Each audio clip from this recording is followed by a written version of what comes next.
सभी पत्रकार बंधुओं को नमस्कार। आज लखनऊ में एक वीडियो वायरल हो रहा है सुबह से कि जो बैकुंठ धाम शमशान है उसको ढांकने की तैयारी हो रही है। यह है वो वीडियो मैं आपको दिखाना चाहता हूं। पूरी सरकार इस बात में लगी हुई है कि कैसे शमशान को ढका जाए। ये बैकुंठ धाम के शमशान को ढकने के लिए पूरी तैयारी चल रही है। ये देख लीजिए आप। और ये क्यों चल रही है, ये तैयारी क्यों हो रही है? क्योंकि कल एक भयावह तस्वीर लखनऊ की आई जिसमें लाशें बिछी हुई हैं, लाशें जल रही हैं बैकुंठ धाम पर। ऐसी भयावह तस्वीर आई जहां पर कि आप उस दृश्य को देख के बर्दाश्त नहीं कर सकते। आज हालत यह है, प्रदेश के कानून मंत्री जी को चिट्ठी लिखनी पड़ी। यह कानून मंत्री जी की चिट्ठी है, ब्रजेश पाठक जी की। वो लखनऊ के विधायक हैं, माननीय कानून मंत्री हैं उत्तर प्रदेश सरकार के, और उनके क्षेत्र में रहने वाले पद्मश्री पुरस्कार से सम्मानित योगेश प्रवीण जी को घंटों एम्बुलेंस नहीं मिल पाई। एक मंत्री के कहने के बावजूद, सीएमओ को कहने के बावजूद उनको एम्बुलेंस का इंतजाम नहीं हो पाया, उनकी जान चली गई।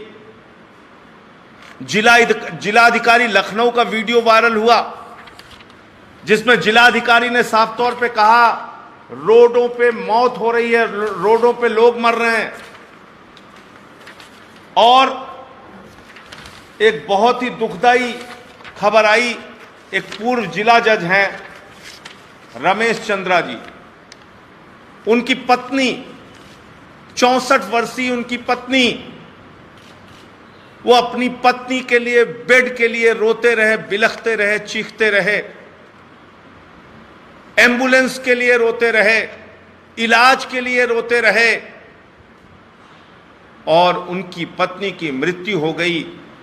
मृत्यु के बाद अपनी पत्नी की लाश को ले जाने के लिए एक पूर्व जिला जज गिड़गिड़ाता रहा कि एम्बुलेंस आ जाए, मेरी पत्नी की लाश तो लेते जाओ। यह हालत है लखनऊ की। लखनऊ के अंदर, उत्तर प्रदेश के अंदर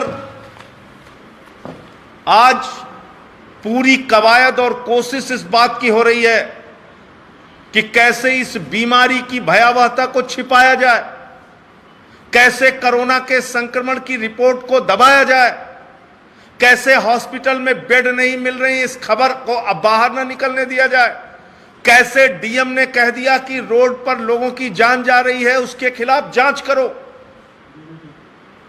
यह हो रहा है। लखनऊ के सांसद बगल के मोहनलालगंज के कौशल किशोर जी ने चिट्ठी लिखी। उन्होंने कहा कि लखनऊ की हालत चिंताजनक है, इस पर ध्यान दीजिए। आपकी पार्टी के नेता, आपकी पार्टी के लोग, आपकी पार्टी के जिम्मेदार मंत्री, सरकार के जिम्मेदार मंत्री चिट्ठी लिख रहे हैं सरकार को, उत्तर प्रदेश के मुख्यमंत्री को, उत्तर प्रदेश के मुख्यमंत्री से अपील कर रहे हैं। लेकिन इस भयावह स्थिति से निपटेंगे कैसे, इस कोरोना की महामारी से लड़ेंगे कैसे, इसकी चिंता किए बगैर 7,343 लोगों की रिपोर्ट एक फोन नंबर पर निगेटिव दे दी जा रही है। कल शमशान में लाशों के जलने की तस्वीरें आई, तो आज शमशान को ढकने के लिए सुबह से बड़ी बड़ी चादरें लेके पूरी टीम जुटा दी गई है। मैं उत्तर प्रदेश की भारतीय जनता पार्टी की सरकार से, आदित्यनाथ जी की सरकार से कहना चाहता हूं, अगर इतनी मेहनत आपने बेड का इंतजाम करने में की होती, अस्पताल बनाने में की होती, ऑक्सीजन और वेंटिलेटर के इंतजाम में की होती, तो शायद आज शमशान को छिपाने की जरूरत नहीं पड़ती आपको। लेकिन जब आपको कार्रवाई करनी थी, उस वक्त आपने क्या किया? आज उत्तर प्रदेश के मुख्यमंत्री कोरोना पॉजिटिव हैं, मेरी संवेदना है उनके प्रति। मैं ईश्वर से प्रार्थना करता हूं वो जल्द स्वस्थ हों और स्वस्थ होकर वो पुनः उत्तर प्रदेश की जनता की चिंता कर सकें और काम कर सकें। मैं उनके लिए प्रार्थना करता हूं। लेकिन मुख्यमंत्री जी, मैंने आपको चिताया था, मैंने आपसे अपील की थी, मैंने आपसे निवेदन किया था कि आप जिस पार्टी के अपने नेता के संपर्क में आए हैं, सुनील बंसल जी के संपर्क में आए हैं, उन्होंने ट्विटर पे जानकारी दी है कि उनको कोरोना पॉजिटिव हो गया है और उनके संपर्क में जितने भी लोग थे वो कोरोना के नियमों का पालन करें, यानी अपने आप को आइसोलेट कर लें। लेकिन तब मुख्यमंत्री जी आपने हम लोगों की बात नहीं सुनी, हमारे निवेदन को नहीं सुना। आपके स्वास्थ्य की चिंता भी आपने नहीं की, आपके अधिकारी जो आपके अगल बगल रहते हैं उनके स्वास्थ्य की चिंता भी आपने नहीं की। जिस हेलीकॉप्टर में आप गए उस क्रूज की चिंता नहीं की, उसमें काम करने वाले कर्मचारियों की चिंता नहीं की। जिस बंगाल की रैली में आप गए वहां के नेताओं की आपने चिंता नहीं की, वहां की जनता की चिंता आपने नहीं की। और अंत में क्या हुआ? आपकी भी रिपोर्ट कोरोना पॉजिटिव आ गई। तो मेरा आपसे निवेदन है मुख्यमंत्री जी, इस प्रकार की आपराधिक लापरवाही से बचिए और दूसरों के जीवन को भी बचाइए और खुद भी सुरक्षित रहिए, खुद भी स्वस्थ रहिए। मैं प्रार्थना करता हूं प्रभु से आप जल्दी स्वस्थ होकर आए। लेकिन इस प्रकार की परिस्थितियां और इस प्रकार की, अगर आज आप देखिए क्या हालत है, मैं आपको दिखा रहा हूं। ये कोरोना संक्रमित अधिकारी जो है वो चुनाव की ड्यूटी कर रहे हैं और थोड़े बहुत नहीं, इनकी संख्या आप देखेंगे तो आप हैरान हो जाएंगे। लगभग 300 संक्रमित कर्मचारी हैं, लगभग 300 संक्रमित कर्मचारी चुनाव की ड्यूटी में हैं। तो ये आप कोरोना फैला रहे हैं या कोरोना रोक रहे हैं?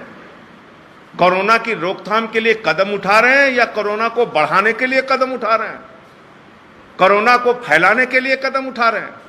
कोरोना का प्रसार करने के लिए कदम उठा रहे हैं? और अपनी हर लापरवाही पर, हर गुनाह पर, हर आपराधिक लापरवाही पे अगर सरकार ये सोचती है कि बार बार पर्दा डालने से काम चल जाएगा, तो इससे काम होने वाला नहीं। इससे लोगों का जीवन तो जा सकता है, हो सकता है कुछ दिनों के लिए आप इस महामारी को छिपा भी लें, लेकिन इससे मैं बहुत साफ तौर पे कहना चाहता हूं मुख्यमंत्री जी से और उत्तर प्रदेश की सरकार से, भाजपा के नेताओं से, कि ऐसा करने से आप उत्तर प्रदेश की जनता के जीवन को नहीं बचा पाएंगे, बल्कि आप उनके जीवन के साथ जानबूझकर खिलवाड़ कर रहे हैं। और कहीं ना कहीं पूरी की पूरी भारतीय जनता पार्टी ऊपर से लेकर नीचे तक इस देश की जनता के साथ, उनके जीवन के साथ खिलवाड़ कर रही है। हमारे देश के प्रधानमंत्री बहुत अच्छा उपदेश देते हैं, बहुत अच्छा भाषण देते हैं, लोगों को तमाम सलाह देते हैं, ऐसे ना करो, ऐसे ना करो, इससे घर से ना निकलो, बच के रहो, भीड़ में ना रहो। और अगले ही क्षण बंगाल के चुनाव की रैली में व्यस्त हो जाते हैं। देश के गृह मंत्री बड़ा बड़ा रोड शो कर रहे हैं बंगाल में, लोगों की चिता बिछी हुई है। प्रधानमंत्री और गृह मंत्री को चुनाव की चिंता सता रही है। एक तरफ चिता है, दूसरी तरफ चुनाव है, लेकिन चुनाव की चिंता है, लोगों की चिता की चिंता नहीं है, लोगों की जान की चिंता नहीं। पीएम केयर्स फंड बना था, आपको याद होगा, पता नहीं याद है कि भूल गए आप लोग। हजारों करोड़ रुपए उसमें इकट्ठा हुआ, बड़े बड़े पूंजीपतियों ने हजारों करोड़ रुपए उसमें दिया। उस वक्त इतने भी ऐसे भी आरोप लगे कि चीन की कंपनियों से पीएम केयर्स फंड में चंदा लिया गया और उस पीएम केयर्स फंड के एडमिनिस्ट्रेशन को देखने का काम पीएमओ का ज्वाइंट सेक्रेटरी करता है, जो कि एक चैरिटेबल ट्रस्ट है। और मैं अपनी तरफ से कुछ नहीं कह रहा हूं, उनकी वेबसाइट पे आप चले जाइएगा, पीएम केयर्स की वेबसाइट पे। इसमें क्या लिखा हुआ है, दो खबरें मैं आपको दिखाऊंगा। इसमें क्या लिखा हुआ है, ये पीएम केयर्स की वेबसाइट पे लिखा हुआ है कि पीएम केयर्स फंड से 2000 करोड़ रुपए 50,000 ventilator, made in India ventilator खरीदने के लिए दिए गए। पूरे देश में 50,000 वेंटिलेटर खरीदने के लिए सरकारी अस्पतालों में, केंद्र के अस्पताल, राज्य के अस्पताल और केंद्र शासित राज्यों के सरकारी अस्पतालों को 50,000 वेंटिलेटर पूरे देश में दिए गए पीएम केयर से, और उसके लिए 2000 करोड़ रुपए दिया गया।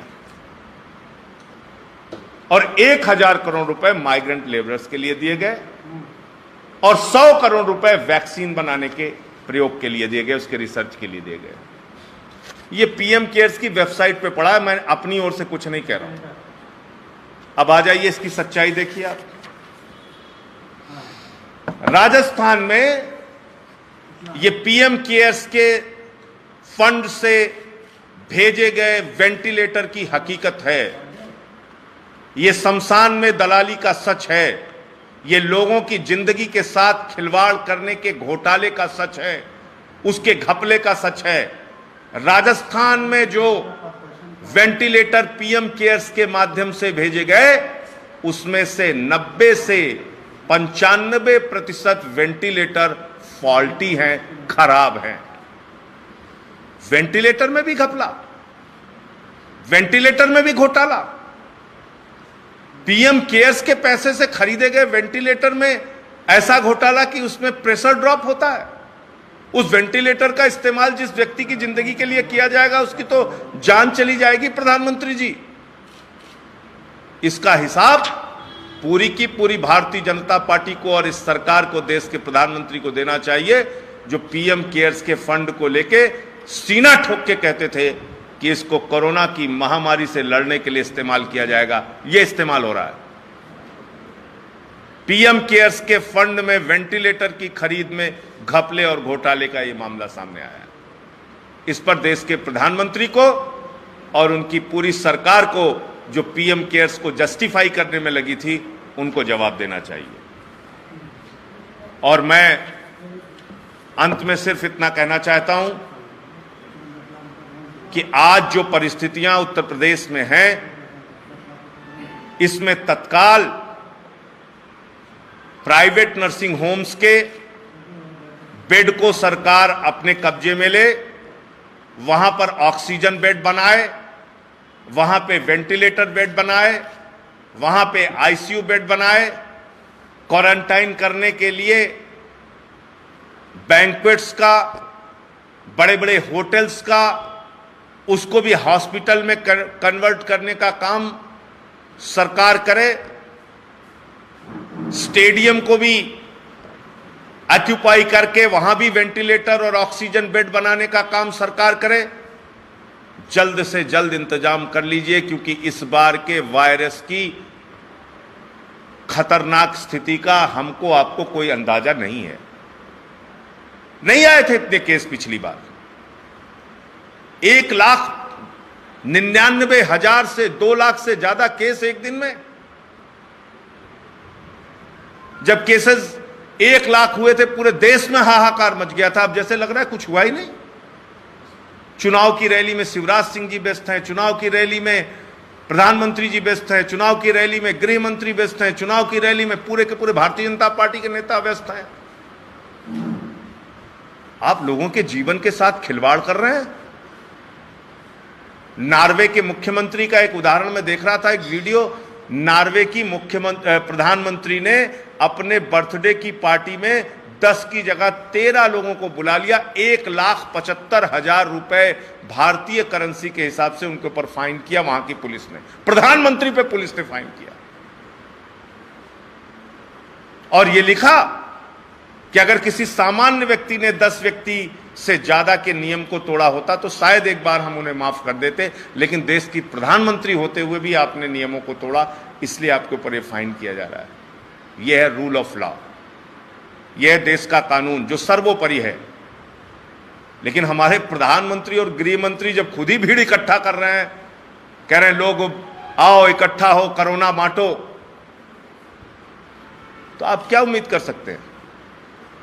कैसे लोग कोरोना से लड़ाई लड़ रहे हैं? कैसे इस महामारी में अपनी जिम्मेदारी का परिचय दे रहे हैं? आज किसी व्यक्ति ने बड़ा दुखी होकर मुझे मैसेज किया था कि हम लड़े ही कब अस्पतालों के लिए? हम तो मंदिर और मस्जिद के लिए लड़ते रहे, हम कब लड़े अस्पताल बनाने के लिए? उसके उस मैसेज ने मुझे झकझोरा उस व्यक्ति के कि बात तो कहीं ना कहीं सही है। ये मंदिर मस्जिद जाति धर्म इनके झगड़ों में ही हमको उलझाए रखा है इन पॉलिटिशियंस ने, ये नफरत की राजनीति करने वाले लोगों ने। खुद चुनावी रैली कर रहे हैं, आपकी लाशें जल रही हैं, लाशें जलाने के लिए भी घंटों इंतजार, जांच कराने के लिए भी घंटों इंतजार, बेड पाने के लिए भी घंटों इंतजार। तो अभी भी वक्त है, उत्तर प्रदेश की सरकार को जाग जाना चाहिए और जल्द से जल्द युद्ध स्तर पे अपनी ओर से एक एक अधिकारी कर्मचारी और जनता भी उसमें आपका सहयोग करेगी।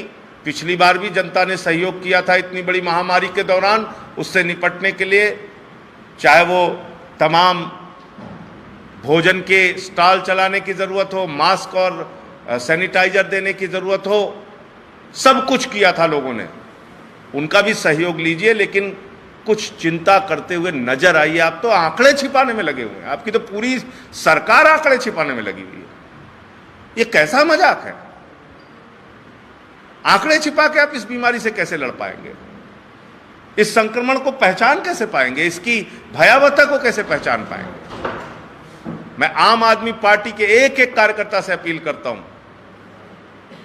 अपने आसपास हर जिले के अंदर मास्क बांटने का काम, सैनिटाइजर बांटने का काम और एक अभियान पूरे उत्तर प्रदेश में हम लोग शुरू करेंगे, जिसमें लोगों की अधिक से अधिक क्या मदद हो सकती है, इसके लिए हम अपनी सभी जिला इकाइयों को आज से निर्देश दे रहे हैं कि आप लोग मुस्तैद रहिए, लोगों की मदद कीजिए। हॉस्पिटल में, नर्सिंग होम में, जहां भी जिसको एडमिट कराने की ज़रूरत पड़ती है उनकी मदद कीजिए। इसमें सिर्फ हम लोग मूक दर्शक बन के अपनी भूमिका नहीं निभा सकते, बल्कि इसमें खुद से जो हमें कर सकते हैं वो करना चाहिए। धन्यवाद। आप लोगों का कोई सवाल हो तो पूछ सकते हैं।